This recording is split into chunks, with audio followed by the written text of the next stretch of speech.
After my marriage, my overbearing and manipulative mother-in-law demanded that I transfer my $200 million company to my husband and take on the duties of a housewife. I refused. At a family gathering, she shouted at me. In a shocking display, she lunged across the dinner table, grabbing my hair and yanking it violently, insulting me in front of everyone. The guests were stunned, and although some tried to intervene, my husband did nothing to stop his mother's attack, revealing his deep submission to Helen's toxic influence. I kept calm, but my silence was filled with burning anger. I decided to seek revenge with my quick secret plan. The next day, I got a shocking surprise. Their tears of desperation were the sweet sound of revenge I had been waiting for all along. My name is Emily Lawson, and I've always believed that hard work and determination can carve out a successful life. At 35 years old, I am the CEO of a thriving company in San Francisco, valued at $200 million. I've poured my heart and soul into building this business from the ground up, and every achievement has been a testament to my commitment. I've never been one to focus on personal relationships. My work has always come first. Growing up in a small town, I learned early on that dreams require effort. My parents instilled in me the importance of education and perseverance. I worked tirelessly throughout my school years, earning scholarships that eventually led me to a prestigious university. I graduated at the top of my class with a degree in business management. From that moment on, I knew I wanted to start my own company, and nothing would stand in my way. For years, I dedicated myself to the growth of my company, focusing solely on building my brand and reputation. Late nights and early mornings were my routine. My friends often joked that I was married to my work, and they weren't entirely wrong. I found fulfillment in my career, in negotiating contracts, and in watching my dreams materialize. Love seemed like a distraction, something I didn't need. But that all changed when I met Mark Anderson.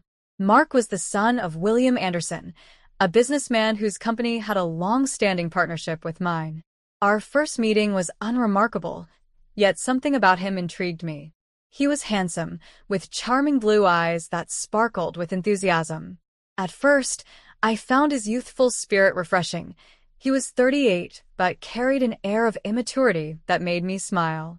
We hit it off during a business dinner, and I began to see glimpses of a different life, one that included companionship.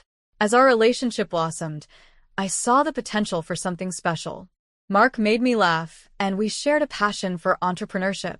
However, there was a shadow looming over our relationship: his mother, Helen Anderson. She was an overbearing figure in Mark's life, demanding and controlling. I dismissed my concerns initially, thinking I could manage the situation. After all, I was a successful businesswoman. How hard could it be to navigate a relationship with a man and his mother? Months passed, and we decided to get married. The wedding was grand, filled with family and friends. Mark promised me that he would support my career and my decisions. I thought I was marrying a partner who would uplift me. But soon after the wedding, I realized I had made a grave mistake. Helen wasted no time in making her demands known. It started subtly, a few casual comments about how a wife should prioritize her husband over her career.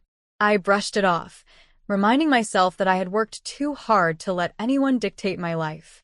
But Helen's pressure increased with each passing day. One afternoon, while we were having tea, she bluntly stated, "Emily, you should consider transferring your business to Mark's name. It's what a good wife would do." I stared at her, shocked. "That's not possible, Helen. My company is my life's work. I can't just hand it over." "Why not?" she insisted, her voice rising. "You're his wife now.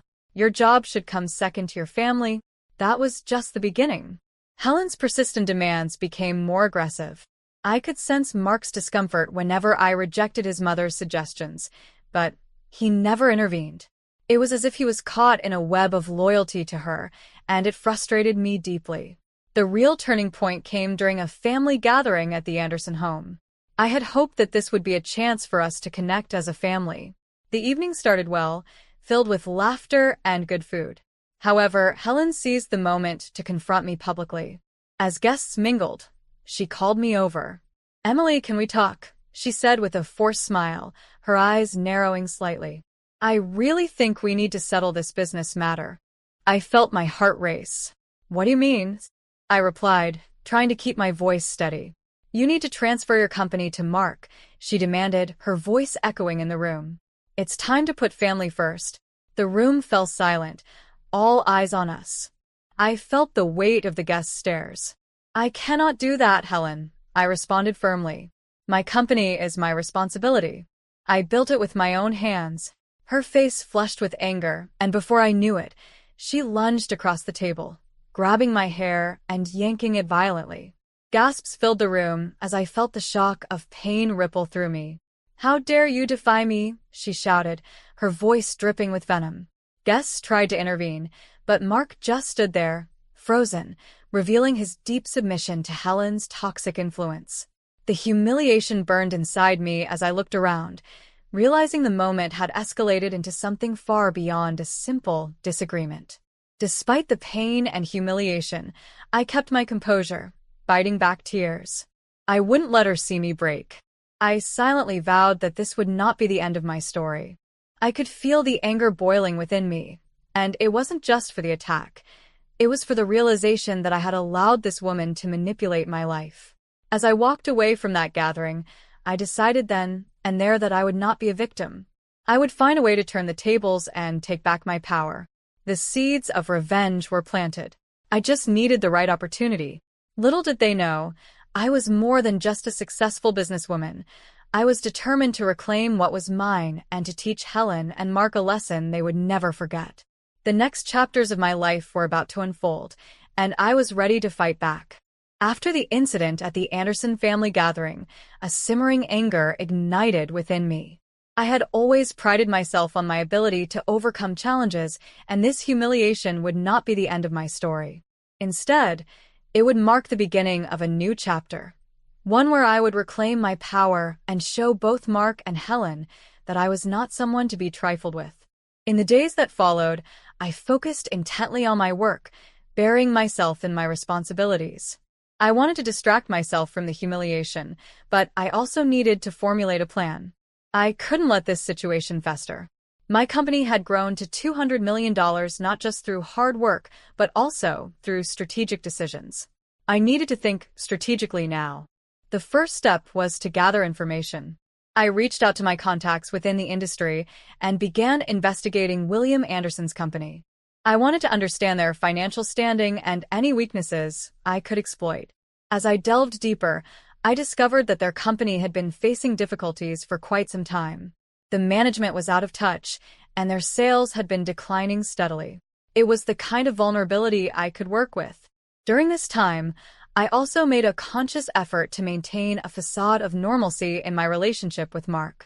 I put on a brave face whenever I was around him and his mother. Mark would often talk about how proud he was of his family's legacy, and I'd nod along, hiding my true feelings. It's important to support family, I would say, trying to blend in. Meanwhile, inside, I was plotting a course that would change everything. I began to network more aggressively, attending events and seminars where I could connect with influential figures in the business community. I was building alliances and reinforcing my reputation as a formidable businesswoman. My goal was clear: to position myself in a way that I could either take over or significantly undermine the Anderson family business. One afternoon, while discussing strategies with my financial advisor, I mentioned my intentions.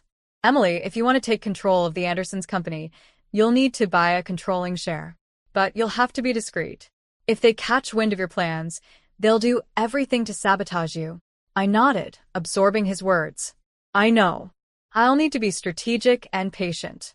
This isn't just about revenge. It's about showing them that I am not a pawn in their game. With renewed determination, I devised a financial strategy. I started to quietly purchase shares of William Anderson's company on the stock market. The more shares I acquired, the stronger my position became. I worked late into the nights, crunching numbers and analyzing market trends. Every small victory fueled my resolve. Simultaneously, I made sure to document every encounter I had with Helen and Mark. I wanted to gather evidence of their manipulative behavior, knowing it could serve as leverage later. Whenever I visited the Anderson home, I paid close attention to their dynamics. I noted how Helen often belittled Mark, using guilt to control him. It only reinforced my belief that they needed to be taught a lesson. One evening, while I was at a business dinner, I overheard a conversation between two industry insiders discussing the Anderson family's faltering reputation. If they don't turn things around soon, they might have to sell off parts of the business, one said, shaking his head. The words sent a thrill down my spine. This was the confirmation I needed. I could move in for the kill, at just the right moment. As weeks passed, I became more entrenched in my plans. I reached out to potential investors who were looking for opportunities. My goal was to gather enough backing to make a substantial bid for a controlling stake in the Andersons company.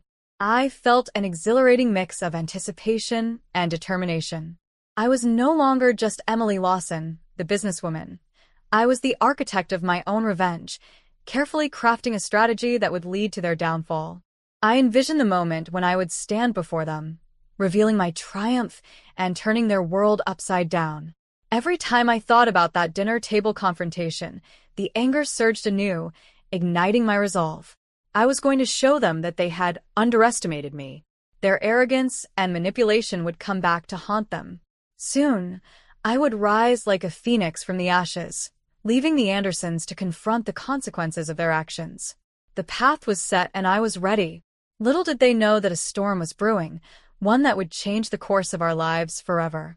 My patience and strategy were about to pay off, and the final act of my revenge was drawing closer. As the weeks turned into months, my plan to take control of the Anderson family business took shape. Each day, I diligently worked behind the scenes, quietly acquiring shares of William Anderson's company. My financial advisor guided me through the intricate process of building a stake that would give me the leverage I needed. I felt an electric thrill each time I received updates on my acquisitions, knowing I was one step closer to my goal. Meanwhile, I maintained my facade around Mark and Helen. At family dinners, I forced myself to engage in lighthearted conversations, even as I mentally prepared for the moment I would unveil my plans. Mark remained blissfully unaware of the storm brewing just beneath the surface. He often praised his mother. "You've built a great family legacy, Mom." "I hope to keep it going," he would say, and I would nod, suppressing the urge to roll my eyes. One evening, during a particularly lavish dinner at the Anderson home, I felt the tension rising. Helen, dressed to the nines, was in rare form, boasting about her family's accomplishments. "Our company has always been the leader in this industry," she proclaimed, her tone dripping with superiority. "But with the right vision, it can go even further." I smiled politely, my heart racing. "Yes, Helen, but a vision must adapt to the changing times," I replied, knowing the words held deeper significance. I wanted her to understand that her outdated views were about to come crashing down. That night, after the guests had left, I found myself alone with Mark. He poured us both a glass of wine and casually mentioned how proud he was of his family's legacy. "It's a big responsibility, but I know we'll keep it strong," he said, confidence radiating from him. "I really wish you'd consider stepping back from your company, Emily. I mean, wouldn't it be nice to focus on families?" His words stung, and I felt the familiar rush of anger. "Mark, you know how important my company is to me." "I won't just give it up," I said, trying to keep my tone steady.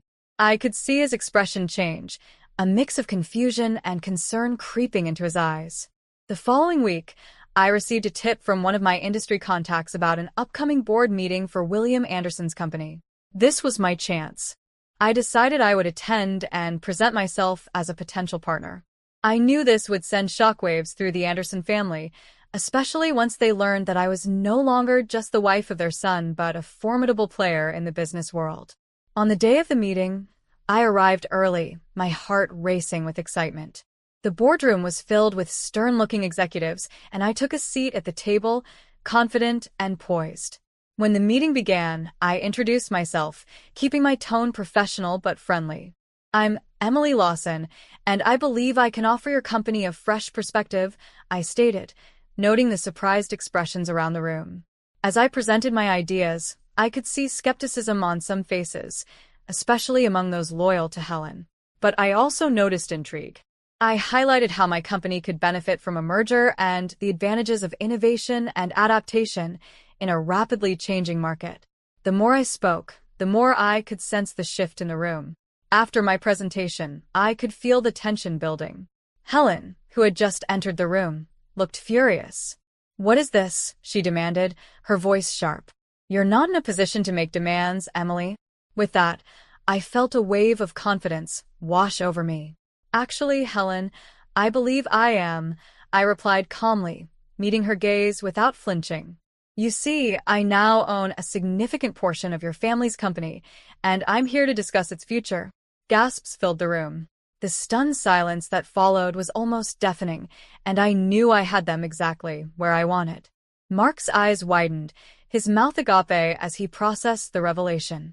It was the moment I had been waiting for, the moment to turn the tables and show them that I would no longer be a pawn in their game. The stage was set for the final act of my revenge, and I was ready to make them confront the consequences of their arrogance. The balance of power was about to shift dramatically, and I couldn't wait to see their reaction. The atmosphere in the boardroom turned electric as my revelation hung in the air. I could see Helen's face turn an alarming shade of red, her composure slipping away. "This is unacceptable," she shouted, her voice rising. "You have no right to interfere with our family business." But I stood my ground, a calm smile on my face. "Actually, Helen, I have every right. As a significant shareholder, I'm here to ensure that the company thrives. It's time for some changes, and I intend to lead them." Mark, still in shock, turned to his mother, trying to make sense of what he had just heard. "What do you mean, Emily? You're part of this?" His voice was a mix of confusion and disbelief, as if he couldn't fathom how I had outmaneuvered them. "Yes, Mark. While you were focused on family legacies and traditions, I was building my own legacy," I replied, my tone unwavering. "And now, your family's business needs a new direction, one that embraces innovation instead of clinging to outdated practices." Helen's frustration was palpable, her fingers trembling at her sides. "You think you can just waltz in here and take over? You're nothing without my family's name," she retorted, her voice dripping with disdain. I leaned forward, my eyes locked onto hers. "That's where you're wrong, Helen. I built my company from the ground up, without anyone's help. I'm not just a name, I'm a force in this industry. And you've underestimated me every step of the way." The other board members were captivated, some exchanging glances of astonishment. I continued, addressing them directly. "If we want this company to survive, it must adapt. I propose a merger that will revitalize both our businesses. My expertise can guide us to greater success."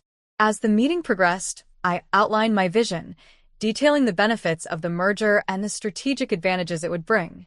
The tension in the room gradually shifted from hostility to curiosity. I could sense that I was gaining traction, and my confidence soared. However, Helen wasn't finished yet. "This isn't over, Emily. You think you can just take everything from us? I won't allow it." Her voice was laced with desperation, and I could see the wheels turning in her mind as she plotted her next move. "That's the thing, Helen," I said, my voice calm but firm. "I'm not taking anything from you. I'm giving you a chance to adapt and thrive. But if you refuse to accept reality, then you will face the consequences of your actions." With that, I concluded my presentation, and the room fell silent. I looked around, gauging the reactions of the board members. Slowly, they began to nod in agreement, some whispering to one another. I knew then that I had won them over. Helen stood, her face a mixture of fury and disbelief. "You'll regret this, Emily. You've made a powerful enemy today," she spat before storming out of the room. As she left, I turned to Mark, who still seemed dazed. "Mark, this is a new beginning for both of us. If you're willing to embrace change, we can build something incredible together." He looked at me, uncertainty in his eyes. "I don't know what to think right now, Emily. My whole world feels upside down." "Then let's turn it right side up," I replied, offering him a reassuring smile. "Together, we can make this work." In the following weeks, the transition was anything but smooth. Helen rallied against me, trying to sway the board and discredit my plans. But I was ready for her. I had anticipated her moves and gathered evidence of her past mismanagement, ready to present it at the next board meeting. When the day came, I stood in front of the board once again, armed with facts and figures. You see, this isn't just about me. It's about the future of this company. If we allow Helen to continue her outdated practices, we will face dire consequences. I have the data to prove it. As I laid out my case, I could see the tide turning against Helen. The board began to see her for who she truly was, a controlling, manipulative force that had stifled innovation and growth. By the end of the meeting, the board voted unanimously in favor of my proposal. Helen's reign was over, and I felt a surge of triumph wash over me. I had not only secured my position but had also paved the way for a brighter future. As I walked out of the meeting room, I couldn't help but feel a sense of empowerment. I had taken control of my life and my company, transforming from a victim of manipulation into a powerful leader. I was ready to lead this new chapter with strength and integrity, and I had learned that betrayal could lead to unexpected triumphs. In the end, I realized that true power comes not just from success in business, but from knowing your worth and never allowing anyone to take that from you. I had won the battle, but the war of business and resilience would always continue.